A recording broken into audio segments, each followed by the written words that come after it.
What is going on, guys? It's Bucky and welcome to your 7th intermediate Java tutorial. And in this tutorial we're going to be building all of these methods that we didn't build last time. So let's go ahead and again, this is your main method right here. So you want to make sure you're outside and not inside your main method. And when you're outside, add a little comment, print me method. I just like to add a little comment at the beginning of each of my methods, so then when I'm building a huge class with a bunch of methods, I can, find them easier.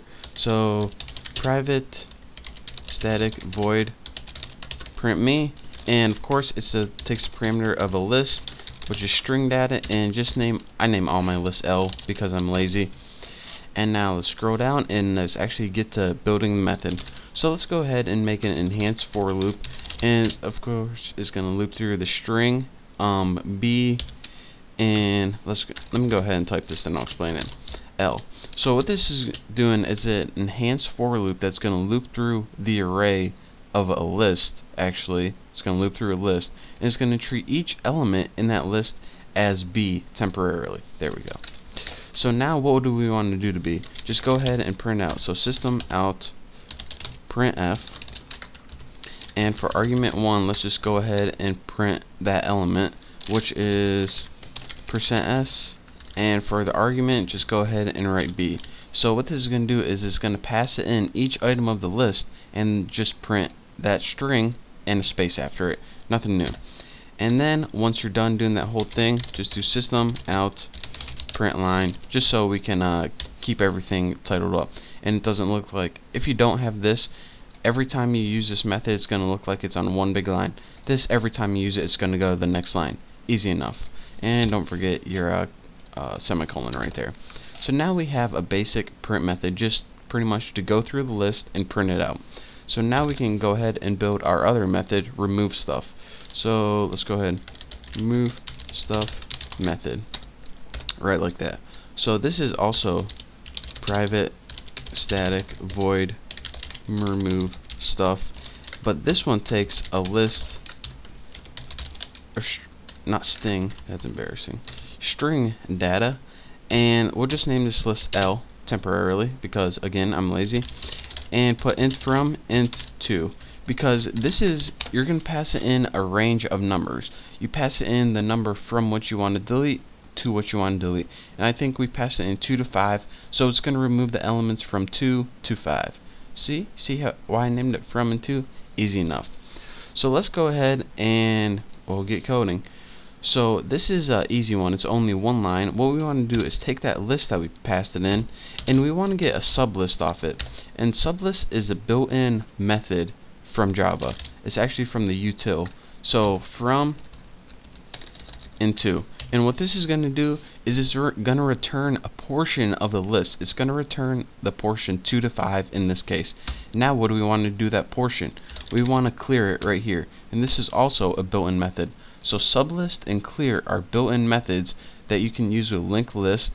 And again, what it's going to do, you're going to give it a list, you're going to take a portion of that list, and you're going to delete it. So easy enough, that's how you remove stuff. So we got one more error right here. It's reverse me, and it says, alright, create method reverse me. Alright, you talked me into it. Easily influenced, I will. So let's put reverse me and put private static void reverse me. Good enough. And now again we passed in a list up here, so we got to pass it in a list down here. List string, just gonna name L because I'm lazy. Again, can't stress that enough. And what we're going to be using to reverse is a list iterator, kind of like the last one. So list iterator, and of course you gotta cast what type of data you're going to be passing in, like always. And you can name your list iterator anything you want. I'm going to name mine Bobby because he seems like he would be a good list iterator for me. So now you got to write what you want to iterate through. You want to iterate through that list you just passed in, which is L, and list iterator. And what you need to pass in here is a starting point of pretty much what you want to iterate through. Now we want to start at the very end and then print that out first, because this list is in reverse order. If we started at the beginning and printed out everything, then that would just be in normal order. So how do we get to the endpoint of a list? Well, we can go ahead and figure out how many elements are in here, and then go ahead and figure out the endpoint. So let's say it's 8 or something. Or what we can do is put L dot size, and what this does is automatically gets a size for you, and what that is automatically the ending point of your list. So how cool is that? So the starting point, if you put list size, is automatically the last element. See, that's pretty cool. So let's go ahead and let me end that. And now that we have something that can iterate or go through our list, that's what iterate means, we can begin putting a while method. So while Bobby, our friend Bobby, our list iterator, has previous, and this is of course a built-in method, so while it has something before it, so this is going to be true until it gets to the last element, and then it's going to be false. So that's where this goes. System out printf, and for the format, just go ahead and put quotation string, just like, and remember we have to print it out this time because you see reverse me, there's no print me after it. We could have built it that way, but this is so much more exciting. Bobby dot previous, just like that. So what this is going to do one last time, it's going to loop through the entire list while it has something to loop through and print out the elements one by one. So let's go ahead and run this and we'll see if it works. So right here we got, here is our original list when we combine the two. Apple, noobs, ponage, bacon, goats, and that's our first one, and as you can see it added the second one to it. Sausage, bacon, goats, Harry Potter. So now we have this one huge list. After this we ran the method, let's see what we ran. Remove stuff 2 to 5. So it took the elements from 2 to 4 and removed it. So you see apple, noobs, and then ponage, bacon, goats, and sausage is the lead-in.